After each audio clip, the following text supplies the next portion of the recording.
Skull and Bones had a long, hard road to get here. It was first revealed way back in 2017. So many reboots and changes in leadership later had most believing it would never come out, but here it is. The version that we played was a short but substantial demo, so we haven't played the entire game. As such, this isn't a review, just the first impressions if you will, and a talk about something we think is pretty important regarding the game at the end. Skull and Bones knows that people want to get straight into the open water action and not sit through a bunch of menus and tutorials right at the start, so the game begins by dropping you into a fight against the British Armada. You are hopelessly outgunned and outnumbered, so after learning the ropes of controlling your ship and putting up a fight, your ship is destroyed and you are left for dead. You'll customize your character, meet with your two most trusted advisors in the form of two low-level pirates who rescue you, and you start off on your adventure proving yourself to be a true force in these wild seas. You can do this by taking the pirate life literally and stealing everything, or you can buy and trade your way to the top as a master of business. No matter what path you choose, you begin by taking small contracts and earning a new ship and upgrades. One thing you're sure to notice when you play Skull and Bones is that it isn't overly polished. Some areas of the game look great. The locations, particularly when you're out to sea, are inspired and beautifully realized. Real work was put into these locations, such as the pirate haven of St. Anne, with its businesses and living quarters built within the husks of shipwrecks, lively drunken patrons slap fighting in the bars, and the backdrop of huge skeletons of new ships being built towering over everything.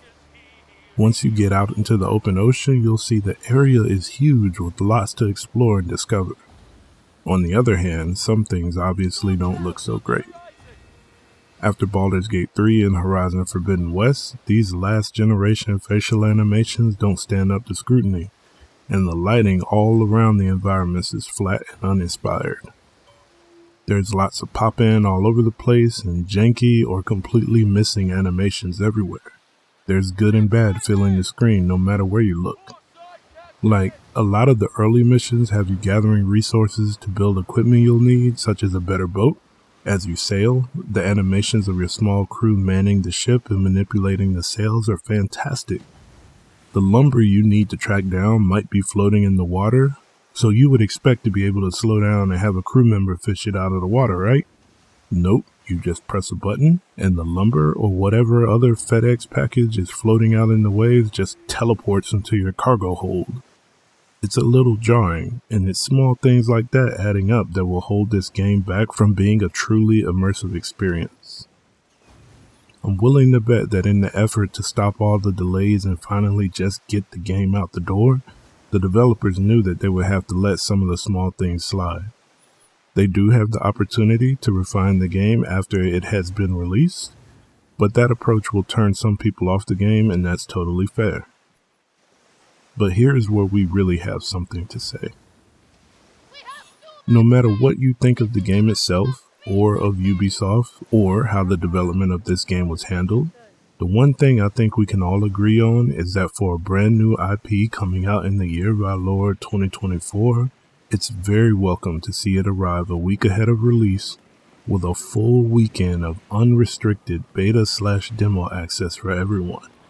I'm talking about everyone that wants to give the game a try to see if it is for them can do it on any platform. You don't even need to have subscribed to the online service of that platform, so you don't need Xbox Live or PSN Plus. You just download the game and try it.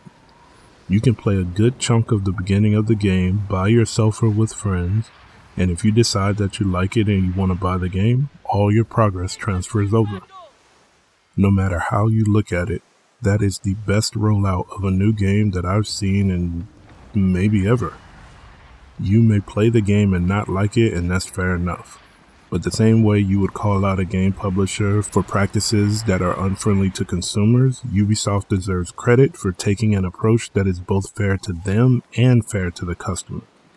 I'd imagine a lot of people that were purely on the fence, waiting for a review, will try this out for themselves, and I hope that means that some of these people will find a game they would like to spend some time with.